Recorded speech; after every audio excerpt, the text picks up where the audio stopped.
बाबू शोभाराम राजकीय कला महाविद्यालय अलवर के अर्थशास्त्र विभाग में आपका फिर से स्वागत है। आज हमारा डिस्कशन का पॉइंट है maxima, minima and point of inflection, उच्चिष्ठ, निम्निष्ठ एवं मोड़ का बिंदु। हमने दो रेखा चित्र बनाए हुए हैं, एक ए और बी। आप इन पे गौर कीजिए। रेखा चित्र ए में एक जो वक्र है, फलन y is equal to function of x, इससे बनने वाला वक्र मान लीजिए ये है। ये क्या है? x अक्ष से अवनोतोदर है, कॉनकेव। और दूसरा डायग्राम में हमने जो वक्र बनाया है, इस फलन y is equal to function of x से जो बनने वाला वक्र है, मान लीजिए वो ये है, जो कि x अक्ष से उन्नतोदर है, convex to the x axis. इस वक्र में ये बिंदु जो है अधिकतम है, वक्र दिख रहा है स्पष्ट रूप से। इस वक्र पर इस बिंदु पर, जो ये बिंदु हमने यहाँ E के नाम से दर्शाया हुआ है, इस पर यदि हम स्पर्श रेखा खींचते हैं TT, तो इस स्पर्श रेखा का ढाल dy by dx is equal to 0 है। यानी x में परिवर्तन होने पर y में परिवर्तन जो होगा वो इस बिंदु पर शून्य है। इस बिंदु से पहले हम देख रहे हैं कि यदि x बढ़ता है, x बढ़ रहा है यहाँ तक, तो y भी बढ़ रहा है, दोनों में परिवर्तन एक ही दिशा में, इसलिए इसका ढाल है जो वक्र का dy by dx is greater than 0। बिंदु E के बाद की स्थिति कि जब x बढ़ रहा है तो x इधर बढ़ेगा, तो y बढ़ नहीं रहा है बल्कि घट रहा है, यानी दोनों में अलग अलग दिशा में बदलाव हो रहा है। तो परिवर्तन की दर dy by dx is less than 0, ऋणात्मक है। एक बढ़ता है, दूसरा घट रहा है। ठीक है, तो ये इस वक्र से संबंधित बात हुई। ये वक्र मूल बिंदु के प्रति, वो x अक्ष के प्रति अवनोतोदर है, यानी बिंदु E पर, जो कि इसका अधिकतम बिंदु है, वहाँ परिवर्तन की दर शून्य है। परिवर्तन की दर dy बाई dx। आपने जब अवकलन हमने शुरू किया था तो मैंने आपको बताया था कि परिवर्तन की दो दरें होती हैं, एक औसत दर delta y by delta x के नाम से, और यदि x में बहुत सूक्ष्म परिवर्तन हो, यानी डेल्टा x टेंस टू 0, तो उसी स्थिति में delta y by delta x बन जाएगा dy बाई dx, जो कि परिवर्तन की तात्कालिक दर है। यानी किसी बिंदु विशेष पर जब परिवर्तन ज्ञात करना होता है तो dy बाई dx। यहाँ ये जो अधिकतम बिंदु है, इस पर dy बाई dx शून्य है, परिवर्तन की दर शून्य है। इसी तरह से हम बी डायग्राम पर विचार कर रहे हैं। यदि हम देखें इसमें, तो बिंदु F तक x अगर बढ़ता है तो y घटता है। एक बढ़ रहा है, दूसरा घट रहा है, तो परिवर्तन की दर ऋणात्मक है। ठीक है, बिंदु F पर हम क्या देखते हैं? ये स्पर्श रेखा हमने खींच बिल्कुल x अक्ष के समानांतर है, यानी इस F बिंदु पर स्पर्श रेखा का ढाल शून्य है। दूसरे शब्दों में हम कहें तो x में सूक्ष्म परिवर्तन के कारण y में होने वाला जो परिवर्तन है वो शून्य है, यानी परिवर्तन की दर शून्य हुई। इस बिंदु पर परिवर्तन की दर dy बाई dx। इस बिंदु के बाद यदि x में वृद्धि होती है तो y में भी वृद्धि हो रही है, यानी दोनों x और y दोनों में परिवर्तन एक ही दिशा में है, तो dy by dx greater than 0, वक्र का ढाल धनात्मक। स्पर्श रेखा खींचते हैं अलग अलग बिंदुओं पर, तो हम उस स्पर्श रेखा के ढाल को वक्र के ढाल के रूप में परिभाषित कर सकते हैं। तो यहाँ जो वक्र है ये F बिंदु पर न्यूनतम है। dy/dx is equal to 0 at the point of F। ठीक है, ये मिनिमा, ये तो मैक्सिमम हुआ इसका, ये मिनिमम हुआ। अभी ध्यान रखना कि हम मैक्सिमम और मिनिमम दो अलग अलग, मैक्सिमम मिनिमम और मैक्सिमा मिनिमा दो अलग अलग चीज़ें हैं, इनको हम मिक्स नहीं करेंगे। शुरुआती दौर में हम बात कर रहे हैं कि यहाँ वक्र का ये अधिकतम बिंदु है और ये न्यूनतम बिंदु है। तो हमने ये देखा कि पहले वक्र में जो अधिकतम बिंदु E है उस पर dy/dx इज इक्वल टू 0, और दूसरे वक्र में जो न्यूनतम बिंदु है F उस पर भी dy/dx इज इक्वल टू 0। तो दोनों, चाहे मैक्सिमा हो चाहे मिनिमा हो, पहली कंडीशन निकल के आई कि dy/dx यानी प्रथम क्रम का अवकलन परिवर्तनशील चर के सापेक्ष में 0 होगा। अब इन वक्रों पर विचार करें जो हमारे सामने हैं। यहाँ देखिए, ये वक्र इस बिंदु के बाद में अपनी आकृति बदल लेता है। इस बिंदु तक तो वक्र x अक्ष से अवनतोदर है, concave to the x axis, और इस बिंदु के बाद में वक्र अपनी आकृति बदलता है, ये x अक्ष के प्रति उन्नतोदर हो जाता है, कॉन्वेक्स। ठीक है, तो यहाँ इस बिंदु पर देखिए dy/dx ये 0 नहीं है, क्योंकि इस रेखा का ढाल 0 नहीं है। ठीक है ना, ये जो बिंदु है जहाँ वक्र अपनी आकृति बदलता है, कॉनकेव टू कॉन्वेक्स और कॉन्वेक्स टू कॉनकेव, अवनतोदर से उन्नतोदर या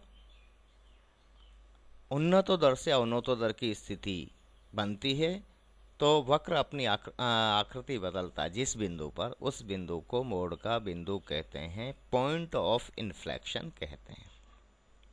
ठीक है, यहाँ इस बिंदु पर मोड़ का जो बिंदु है वो स्थिर नहीं है, गैर स्थिर है, non stationary point of inflection, क्योंकि यहाँ पर dy/dx is not equal to 0। Next diagram में हम देखें, ये एक वक्र है, इस फलन से जब वक्र बनाया हमने तो ये वक्र इस तरह से मान लीजिए हमें प्राप्त हुआ है। यहाँ वक्र लगभग एक ऐसा ही है, आकृतियाँ दो हैं, कॉनकेव टू कॉन्वेक्स होता है, लेकिन इनमें परिवर्तन जो है उसमें बड़ा फर्क देखने को मिल रहा है। वक्र इस बिंदु तक x अक्ष से अवनतोदर है, इस बिंदु के बाद वक्र अपनी आकृति बदल लेता है और x अक्ष से उन्नतोदर हो जाता है, कॉन्वेक्स हो जाता है। अब इस बिंदु पर हम एक रेखा हमने खींची, ये रेखा, तो ये रेखा x अक्ष से समानांतर है, x अक्ष से बनने वाला जो कोण है tan थीटा है वो 0 है। या आपके अभी ये समझ में नहीं आएगा तो चलो इसको सीधा सा समझ लेते हैं कि ये मोड़ का बिंदु हुआ, यहाँ वक्र अपनी आकृति बदल रहा है, अवनतोदर से उन्नतोदर हो रहा है। इस बिंदु पर dy/dx यानी परिवर्तन की दर इक्वल टू 0 है। तो जहाँ वक्र अपनी आकृति बदलता है उसको हम मोड़ का बिंदु कहते हैं। ये दोनों ही स्थितियों में, दोनों ही वक्रों में, दोनों ही डायग्राम्स में हमने दिखा है कि ये बिंदु इधर मोड़ का बिंदु है और इधर ये बिंदु मोड़ का बिंदु है, दोनों में फ़र्क है। लेकिन यहाँ dy/dx 0 नहीं है, 0 के बराबर नहीं है, यहाँ dy/dx 0 है, 0 के बराबर है। ये जो है, यदि dy/dx is not equal to 0 तो non stationary point of inflection होगा, गैर स्थिर मोड़ का बिंदु होगा, और यदि dy/dx इज इक्वल टू 0 तो स्टेशनरी पॉइंट ऑफ इन्फ्लेक्शन होगा, स्थिर मोड़ का बिंदु होगा। तो ये हमारे समझ में आ जाना चाहिए। प्रथम क्रम की शर्त, जिसे हम आवश्यक शर्त नेसेसरी कंडीशन कहते हैं, dy बाई डी एक्स, ठीक है। और सेकंड ऑर्डर कंडीशन, द्वितीय क्रम की शर्त, जिसे हम पर्याप्त शर्त के रूप में जानते हैं कि सिर्फ इसका पूरा होना जरूरी नहीं है, इसका पूरा होना भी जरूरी है, सेकंड ऑर्डर कंडीशन का भी। तो ये दो शर्तें हैं, first order condition and second order condition. क्या होगा मैक्सिमा और मिनिमा के लिए, इन पर हम विचार करते हैं। मैक्सिमा और मिनिमा होने के लिए प्रथम क्रम की शर्त है dy बाई डी एक्स है, ये शून्य होना चाहिए, ये हमने अभी देखा है, ठीक है। दोनों ही स्थितियों में, चाहे वो मैक्सिमा हो चाहे मिनिमा हो, dy by d x zero होगा, ये प्रथम क्रम की शर्त हुई। लेकिन द्वितीय क्रम की शर्त बदल जाएंगी दोनों के लिए। पहली मैक्सिमा के लिए second order condition, second order differentiation है जो, या द्वितीय क्रम का अवकलन या अवकलज, वो ऋणात्मक होगा। dy बाई डी एक्स में परिवर्तन, भाई पहले तो x में परिवर्तन के कारण y में परिवर्तन जो देखा हमने dy बाई डी एक्स के रूप में, जिसे हमने परिवर्तन की दर कहा। अब यहाँ हम एक बार और उसका अवकलन कर रहे हैं x के सापेक्ष में, तो निकल के आया d square y by d x square is less than zero, ऋणात्मक, शून्य से कम यदि है तो वो है मैक्सिमा होगा, मैक्सिमा होगा, उच्चिष्ट बिंदु होगा। यदि दूसरा मिनिमा के लिए क्या चाहिए, मिनिमा के लिए dy by d x equal to zero, तो फर्स्ट ऑर्डर कंडीशन हुई। लेकिन सेकेंड ऑर्डर कंडीशन क्या होगी कि d square y by d x square ये धनात्मक हो, शून्य से अधिक हो। ये मैक्सिमा और मिनिमा के लिए हुई। तीसरा हमारा जो डिस्कशन का पॉइंट है, पॉइंट ऑफ इन्फ्लेक्शन। तो पॉइंट ऑफ इन्फ्लेक्शन के बारे में हमने अभी बात की है कि यह स्थिर और गैर स्थिर हो सकता है। यदि dy by d x equal to zero है, जैसा हमने अभी इस डायग्राम में देखा है, यहाँ इस बिंदु के लिए dy by d x equal to zero, यदि dy by d x equal to zero है फर्स्ट ऑर्डर कंडीशन, और सेकंड ऑर्डर कंडीशन क्या है, d square y by d x square, ये भी जीरो है। यदि प्रथम क्रम की शर्त और द्वितीय क्रम की शर्त दोनों शून्य के बराबर हैं, तो ये स्थिर मोड का बिंदु होगा, स्टेशनरी पॉइंट ऑफ इन्फ्लेक्शन होगा। लेकिन यदि dy by d x is not equal to zero, प्रथम क्रम की शर्त या फर्स्ट ऑर्डर डेरिवेटिव्स यह शून्य नहीं है, शून्य के बराबर नहीं है, तो और d square y by d x square zero है, तो वह गैर स्थिर मोड का बिंदु होगा। ठीक है, तो आपके समझ में आ जाना चाहिए, मैक्सिमा और मिनिमा दोनों ही के लिए प्रथम क्रम की शर्त, फर्स्ट ऑर्डर कंडीशन ये होगी कि d y by d x शून्य के बराबर हो, और द्वितीय क्रम की शर्त मैक्सिमा के लिए यह है कि d square y by d x square is less than zero, यानी d y by d x का एक बार और एक्स के सापेक्ष अवकलन करने पर यह मान ऋणात्मक हो।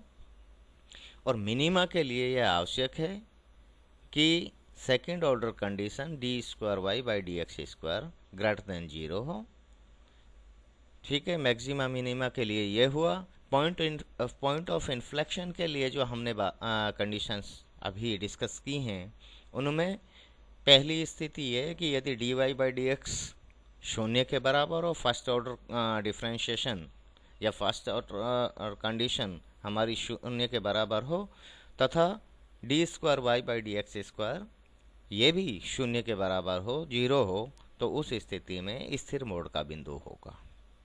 लेकिन यदि d y by d x is not equal to zero, first order condition, first order derivatives शून्य नहीं है, लेकिन d square y by d x square equal to 0 हो तो यह गैर स्थिर मोड का बिंदु होगा, non stationary point of inflection होगा। अब हम एक बार फिर से मैक्सिमा और मिनिमा पॉइंट ऑफ इन्फ्लेक्शन को, तीनों स्थितियों को एक ही वक्र में देखना चाहेंगे। ये एक रेखा चित्र है जिसमें एक वक्र हमारे पास है। ये वक्र में कितने मोड़ हैं? एक मोड़ वक्र का बन रहा है, मोड़ का बिंदु एक है इसमें। यहाँ हम देखें कि ये जो वक्र है बिंदु ई तक, ये मूल बिंदु एक्स अक्ष के प्रति अवनतोदर है, कॉन्वेक्स नहीं है, ये कॉनकेव है, इसको है, हाँ, ओ सॉरी, मूल बिंदु के प्रति उन्नतोदर है, convex to the x axis. फिर वक्र बिंदु ई पर अपनी आकृति बदल लाता है और यहाँ से आगे ये एक्स अक्ष के प्रति अवनतोदर, concave to the x axis है। ठीक है, जहाँ वक्र अपनी आकृति बदलता है वो मोड़ का बिंदु होता है, ये हमने अभी डिस्कस किया है। तो बिंदु ई ये मोड़ का बिंदु होगा, पॉइंट ऑफ इन्फ्लेक्शन होगा। अब हमें देखना है कि मैक्सिमा और मिनिमा की क्या स्थितियां हैं। तो यहाँ देखिए, इस बिंदु ए पर, इसे हमने नाम दिया है dy by d x equal to 0, पहली शर्त पूरी कर रहा है। और ये जो है ये हिस्सा d square y by d x square, जो कॉन्वेक्स का पार्ट है, इसमें ये धनात्मक है, ग्रेटर देन 0, तो ये मिनिमा की स्थिति हुई। वैसे भी देखने से पता लग रहा है कि भाई ये तो कम है, न्यूनतम एक तरह से कह सकते हैं, और ये अधिकतम है बिंदु। तो d square y by d x square is greater than 0, इसके लिए ये मिनिमा हुआ। अब आ जाइए बिंदु ई के बाद। बिंदु ई के बाद हम देख रहे हैं कि बी बिंदु पर यह वक्र है अधिकतम स्थिति को प्राप्त करता है। यहाँ पर dy बाई डी एक्स, जो ये हमने स्पर्श रेखा खींची है, यहाँ पे भी स्पर्श रेखा, यहाँ स्पर्श रेखा का ढाल 0, यहाँ पे भी स्पर्श रेखा का ढाल 0, यानी मिनिमा के लिए भी पॉइंट पर dy बाई डी एक्स 0 और मैक्सिमा पर भी dy बाई डी एक्स 0 है। लेकिन second order condition d square y by d x square less than 0 हो, तो ये वक्र है जो मूल बिंदु के प्रति, वो एक्स अक्ष के प्रति अवनतोदर, concave to the x axis है। ठीक है, यहाँ आपके बात समझ में आ गई होगी कि ये तो मिनिमा हुआ, ये मैक्सिमा हुआ। जहाँ वक्र अपनी आकृति बदल रहा है बिंदु ई, वो पॉइंट ऑफ इन्फ्लेक्शन हुआ। अब पॉइंट ऑफ इन्फ्लेक्शन दो तरह के होते हैं, स्टेशनरी पॉइंट ऑफ इन्फ्लेक्शन, स्थिर मोड़ का बिंदु, और गैर स्थिर मोड़ का बिंदु, non stationary point of inflection. यहाँ हम अगर देखें तो ये हमें गैर स्थिर मोड़ का बिंदु दिख रहा है। ये आपके समझ में आ जाना चाहिए, इससे हमारे लिए आसानी रहेगी, ये ज़रूरी भी है हमारे लिए। अब आगे चलते हैं, इसको एक तरह से हम कंक्लूड करें कि मैक्सिमा के लिए क्या शर्त है, मिनिमा के लिए क्या शर्त है, और पॉइंट ऑफ इन्फ्लेक्शन के लिए क्या शर्तें हैं। तो यदि हम इसे कंक्लूड करें तो मैक्सिमा के लिए आवश्यक शर्त जो है dy by d x is equal to 0, क्योंकि आगे जाके हम वक्र नहीं देखें, हम फलनों पर विचार करेंगे और फलन से ही हम मैक्सिमा, मिनिमा और पॉइंट ऑफ इन्फ्लेक्शन निकालेंगे। तो इसलिए फर्स्ट ऑर्डर कंडीशन या जो necessary condition for maxima is equal to d y by d x equal to 0, ये होना चाहिए।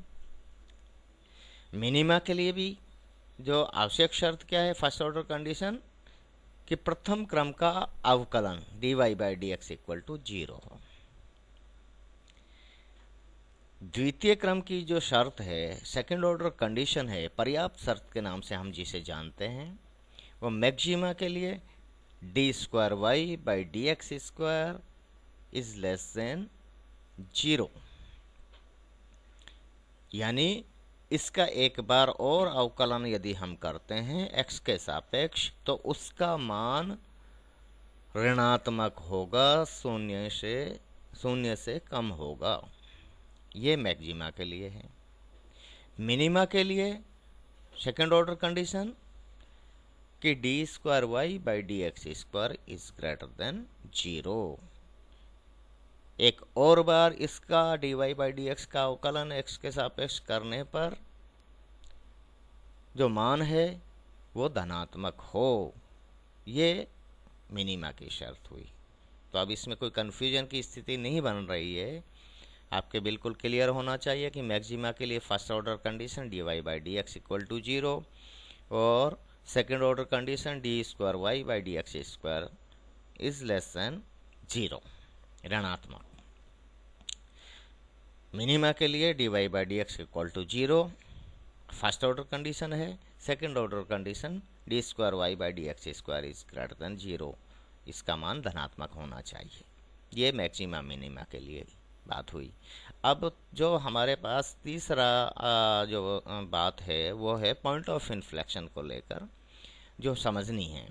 पॉइंट ऑफ इन्फ्लेक्शन, मोड़ का बिंदु, ये दो तरह के होते हैं, स्थिर और गैर स्थिर। अब हम देखते हैं कि मोड़ के बिंदु के लिए क्या शर्तें हैं। शर्त यह है कि यदि d y by d x equal to 0 है, ये तो ठीक है, फर्स्ट ऑर्डर कंडीशन। लेकिन सेकंड ऑर्डर कंडीशन क्या है कि d square y by d x square ये भी शून्य हो, इसका मान भी 0 के बराबर हो। तो ये स्थिति होगी स्थिर मोड़ के बिंदु की, स्टेशनरी पॉइंट ऑफ इन्फ्लेक्शन की, ये कंडीशन उसकी है। दूसरा, गैर स्थिर मोड़ के बिंदु के लिए d y by d x is not equal to 0, d y by d x शून्य के बराबर नहीं है, ये पहली शर्त है। दूसरी शर्त क्या है कि d square y by d x square, यानी इसका एक बार और x के सापेक्ष अवकलन करने पर जो मान आएगा वो शून्य हो।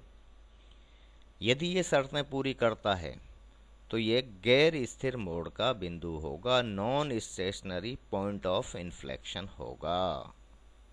तो ये हुई ये हमने मैक्सिमा, मिनिमा और पॉइंट ऑफ इन्फ्लेक्शन के लिए क्या शर्तें हैं उन पर हमने बात की है। अब एक चीज़ जो समझने की है उस पर गौर करिए कि यदि कोई फलन द्विघातीय है, फलन या समीकरण, तो उसमें मैक्सिमा या मिनिमा होगा, पॉइंट ऑफ इन्फ्लेक्शन उसमें नहीं होगा।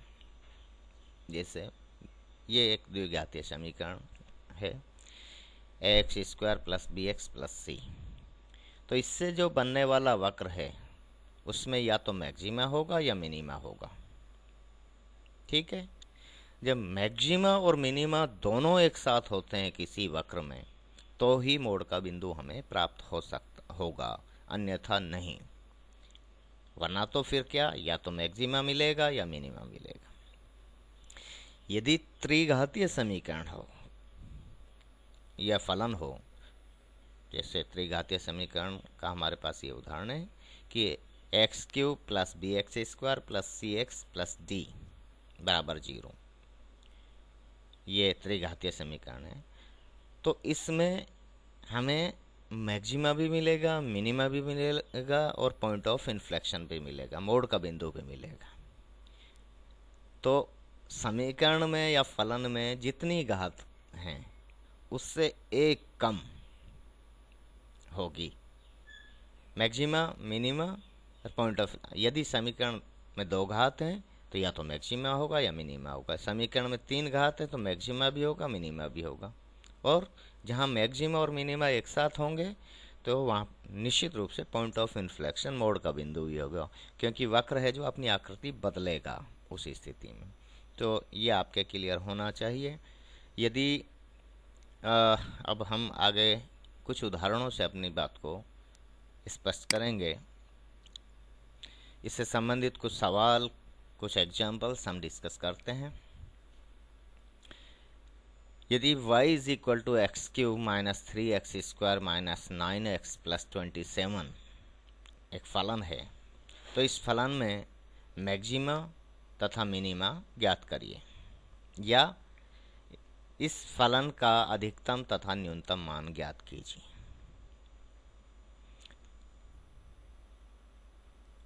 तो फलन y is equal to x cube minus 3x² minus 9x plus 27।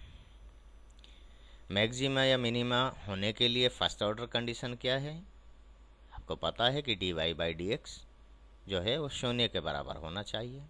तो इसका x के सापेक्ष अवकलन हम करते हैं फलन का। dy/dx फलन y का x के सापेक्ष अवकलन करने पर एक्स क्यूब का 3x² माइनस x² का 2x और 3 यहाँ है तो ये दोनों मल्टीप्लाई होकर माइनस 6x, 9x का 9 चिन्ह माइनस है, और 27 का 0 हो जाएगा, क्योंकि स्थिर राशि है, स्थिर राशि का अवकलन 0 होता है। ये कितना है होना चाहिए? ये 0 के बराबर होना चाहिए। dy/dx निकाला हमने, ये 0 के बराबर, इसको रखते हैं, रख दिया। अब इसको 3x², भाई हमने प्रारंभिक गणित में, स्कूली गणित में सब पढ़ा है कि इस तरह से यदि कोई समीकरण है तो समीकरण में चर का मान किस तरह से हम निकाल सकते हैं।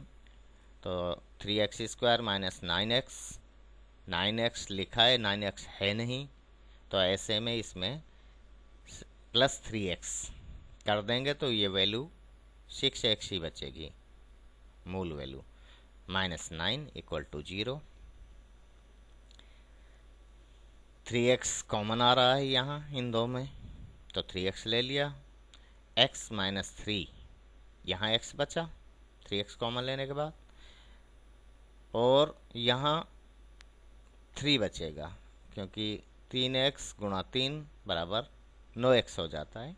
तो x माइनस 3, ये ब्रैकेट बंद, प्लस इसमें 3 कॉमन आ रहा है इन दो में, तो 3 कॉमन ले लिया, x minus 3 equal to 0। x minus 3, तो x minus 3 bracket 3x plus 3, 3x plus 3 equal to 0, ये 0 के बराबर होना चाहिए। यहाँ x के 2 मान आए, x के 2 मान आएंगे, तो ये पहले इसको 0 के बराबर रखें, फिर इसको 0 के बराबर रखें। जब इसको 0 के बराबर हमने रखा x माइनस 3 को, तो x बराबर 3 आया, और 3x प्लस 3 को 0 के बराबर रखेंगे तो 3x is equal to minus 3 और x is equal to minus 1 आ जाएगा। तो x की 2 वैल्यू आई, x equal to 3 and x equal to minus 1। इन दो वैल्यूज पर आप रख के देख लीजिए, dy/dx का मान 0 होगा। केवल 2 वैल्यू ऐसी हैं। 3 को अगर रखेंगे तो 3x की जगह 3, तो 3 का स्क्वायर माइनस 6,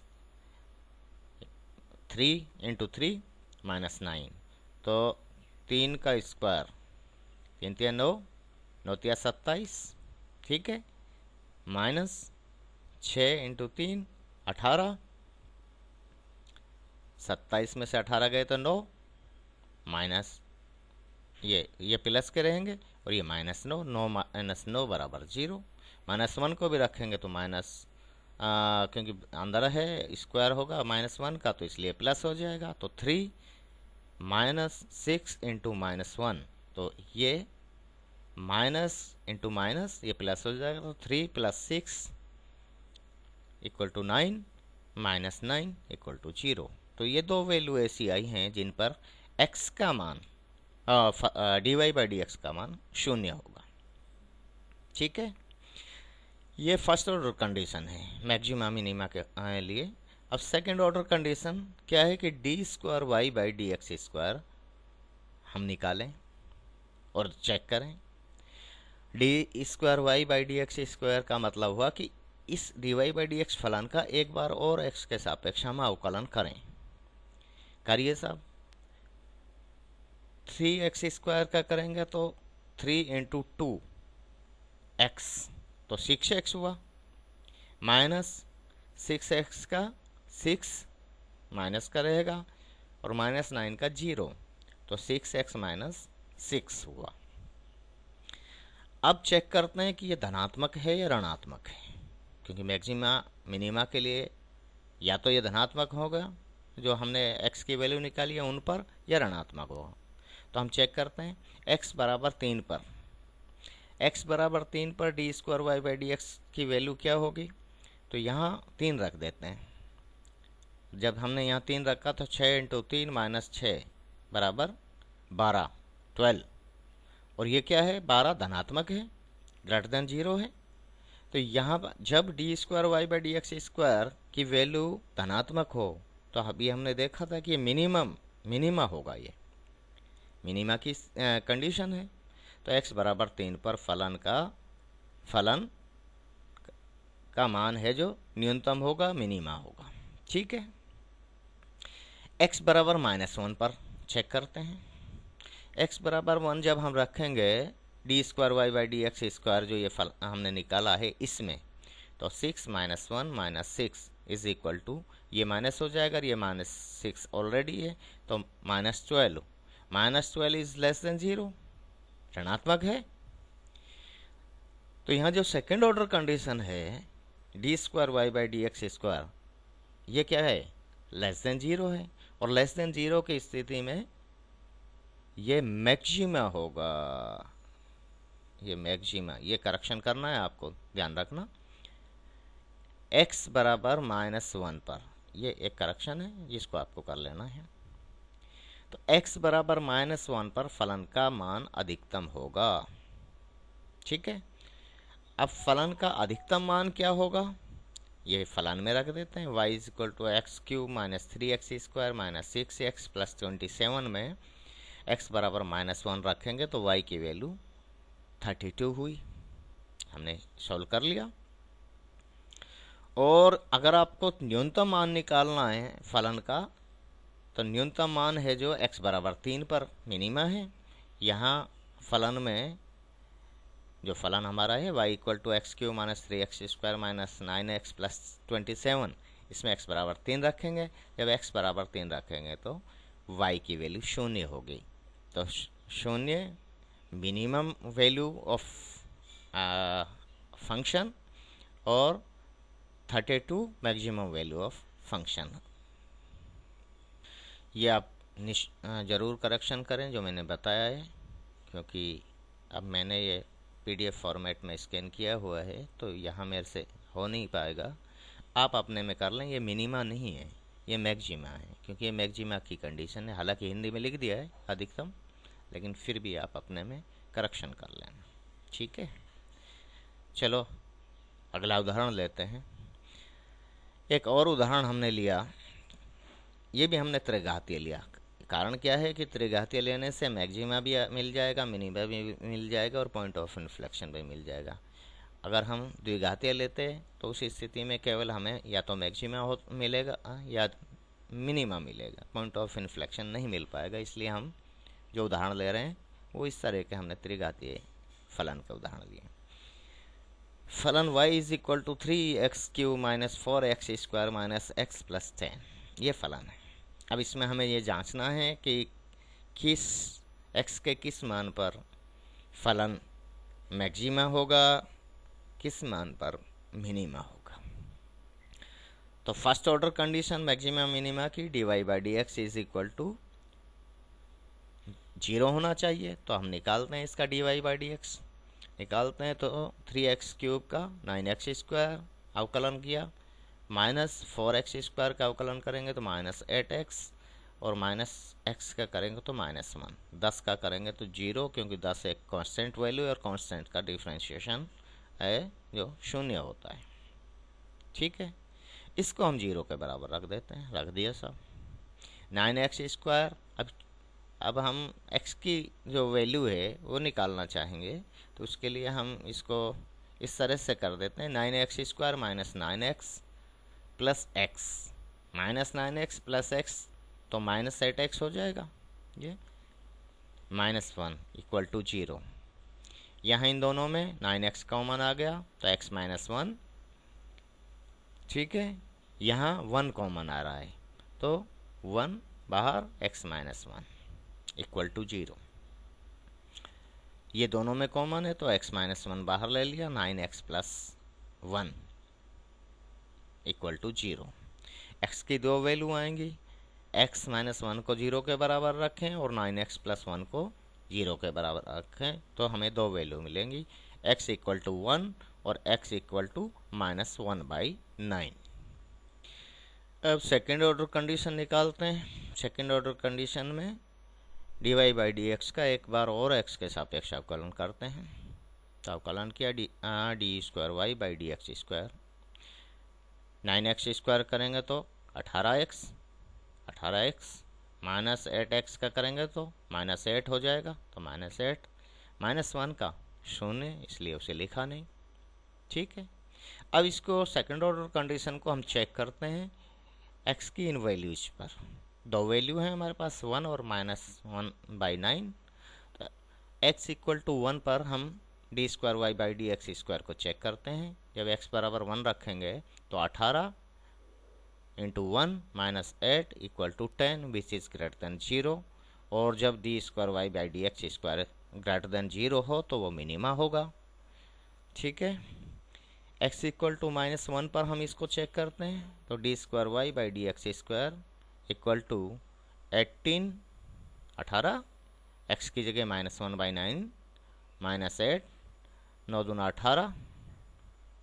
ठीक है, और ये माइनस का है, -2 -8 बराबर -10, और -10 है जो 0 से कम है।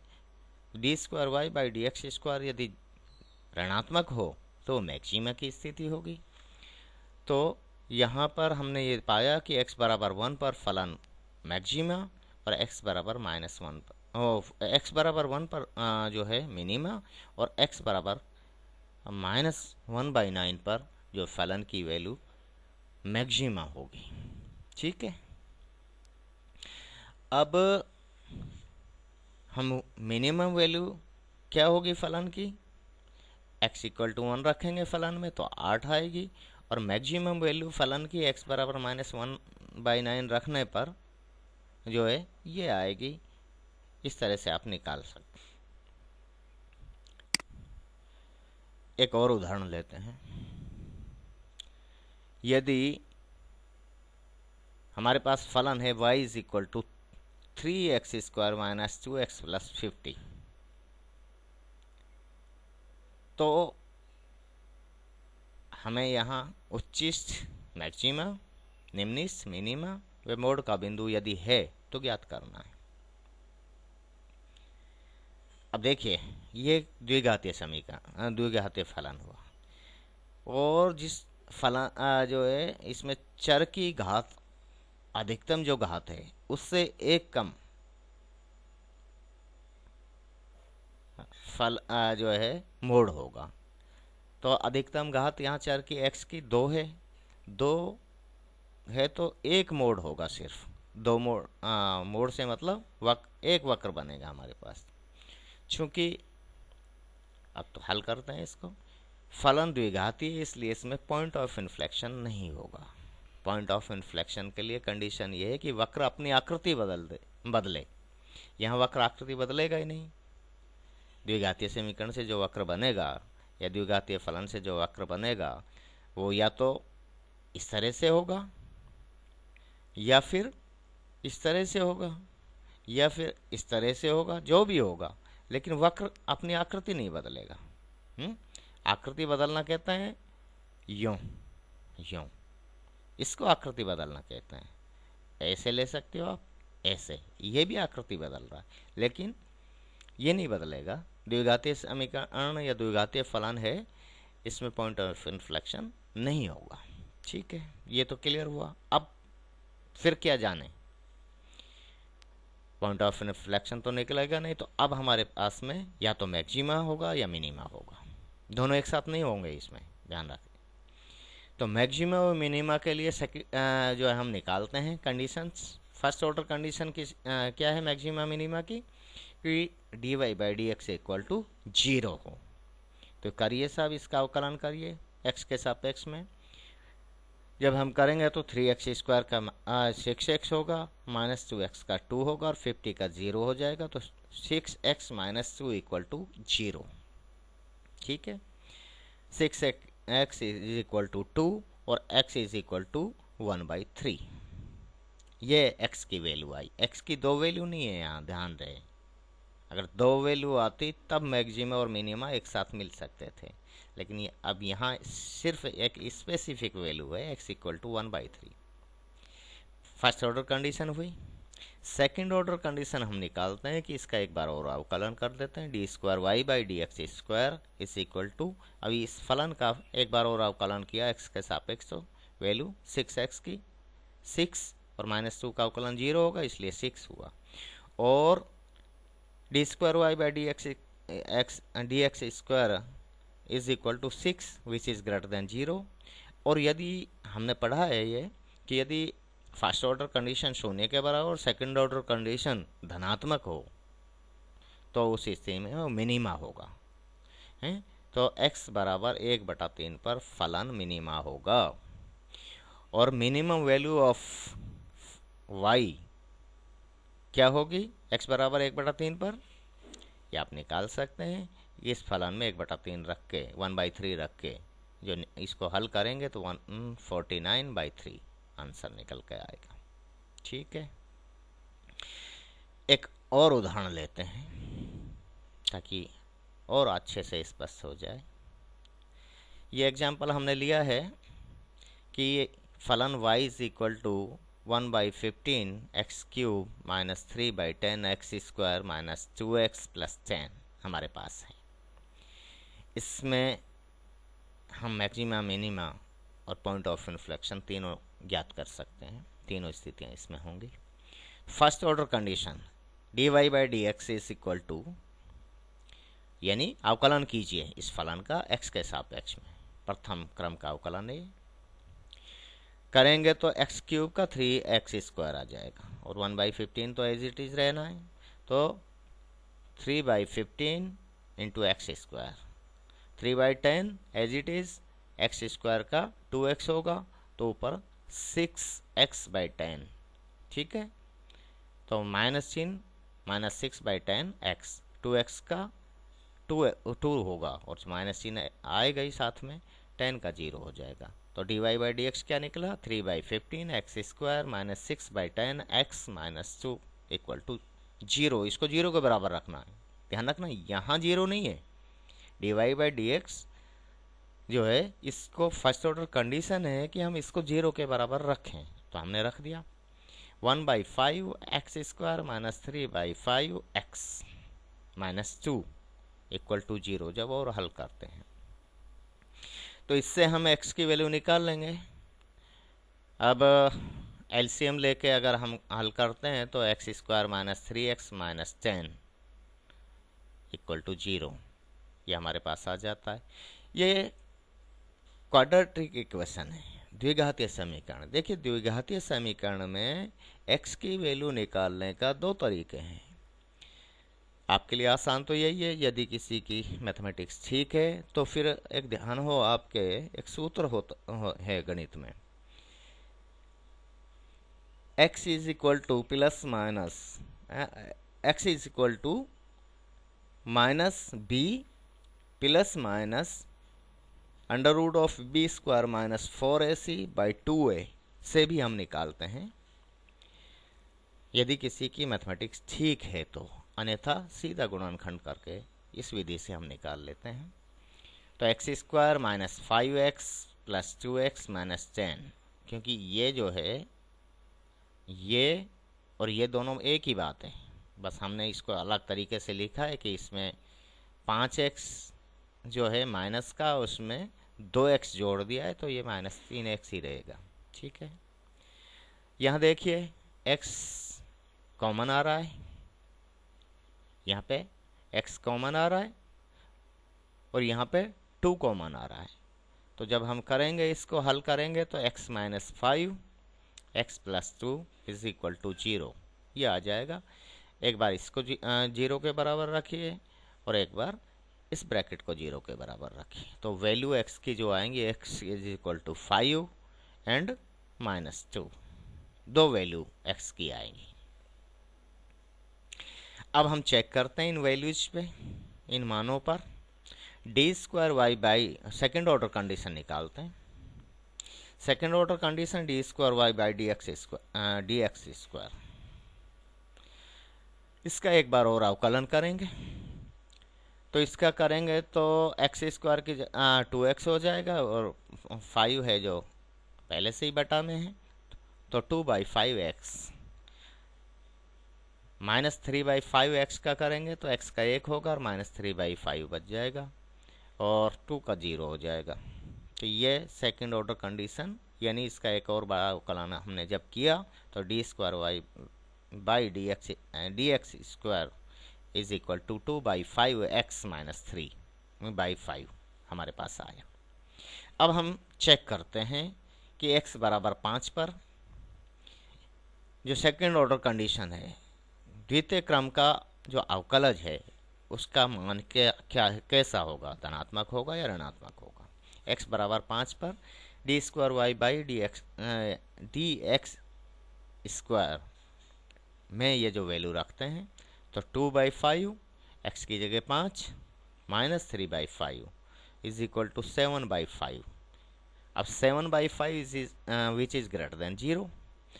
जब d² dx² वो धनात्मक हो तो वहाँ पर फलन है जो मिनिमा होगा। ठीक है, x = -2 पर हम चेक करेंगे तो देखेंगे कि d² y dx² = 2/5 और x की वैल्यू इसमें देखिए, इसमें मान रख रहे हैं हम, तो x की वैल्यू -2 -3/5, तो ये भी माइनस और ये भी माइनस है, तो -4/5 -3/5 बराबर -7/5, तो -7/5 ये क्या है, ऋणात्मक है, 0 से कम है। तो second order condition d² y dx² ये ऋणात्मक हुआ, तो ऋणात्मक जिस वैल्यू पर है वो वहाँ पर फलन का मान मैक्सिमा होगा, मैक्सिमा उच्चिष्ट होगा। ठीक है, तो मैक्सिमा और मिनिमा निकल ही आया। अब हम देखते हैं कि पॉइंट ऑफ इन्फ्लेक्शन क्या है, इसमें मोड़ के बिंदु की स्थिति क्या है। तो dy/dx तो हमने देख ही लिया है। ये फिर एक गलती है, इसको आप करेक्ट कीजिए। यहाँ dy/dx = 0 होना चाहिए।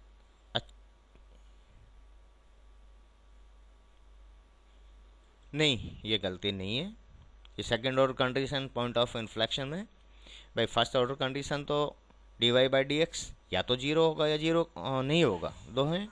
Second order condition point of inflection की है कि वो 0 के बराबर उसका वैल्यू होनी चाहिए। ठीक है, तो सेकेंड ऑर्डर डिफरेंशिएशन हमारा क्या है, ये रहा second order condition d² y dx² = 2/5 x - 3/5 = 0। इसको 0 के बराबर रखते हैं। 0 के बराबर जब हम रखेंगे तो 2x - 3 = 0, तो x की वैल्यू आएगी 3/2। ठीक है, x = 3/2 पर मोड़ का बिंदु होगा। ये पॉइंट ऑफ इन्फ्लेक्शन इस पर होगा, ध्यान रहे। मैक्सिमा मिनिमा x की इन वैल्यूज पर होंगे, लेकिन पॉइंट ऑफ इन्फ्लेक्शन इस वैल्यू पर होगा। अब ये स्थिर होगा या गैर स्थिर होगा, ये आप जानेंगे। तो इसके लिए हमारे पास क्या तरीका है जानने का, स्थिर या गैर स्थिर के लिए हम dy/dx को देखेंगे। अब dy/dx x बराबर 3/2 जो वैल्यू आई है मोड का बिंदु जो है x बराबर 3/2 पर है।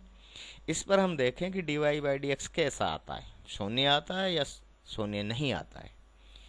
dy बाई डी एक्स हमारे पास 1/5 x square minus 3/5 x minus 2 है। ठीक है, हमने अभी 0 के बराबर रखा नहीं है इसे, ये है निकल के आया है हमारा और जब हमने अवकलन किया है फलन का।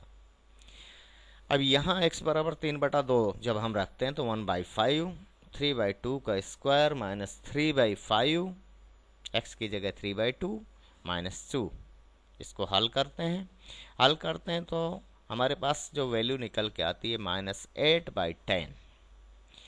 -8/10 इज नॉट इक्वल टू 0, ये शून्य नहीं है, हैं? या तो शून्य होगा या शून्य नहीं होगा, दो स्थितियां हैं ना, स्थिर और गैर स्थिर में अंतर करने की। तो चूंकि ये 0 नहीं है इसलिए जो मोड का बिंदु होगा वो गैर स्थिर होगा, non stationary point of inflection होगा।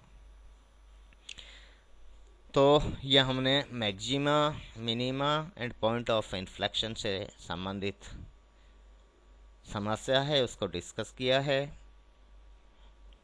अलग अलग तरीके के हमने उदाहरण लिए हैं, उनके माध्यम से इसको हल किया है, समझाने का प्रयास किया है।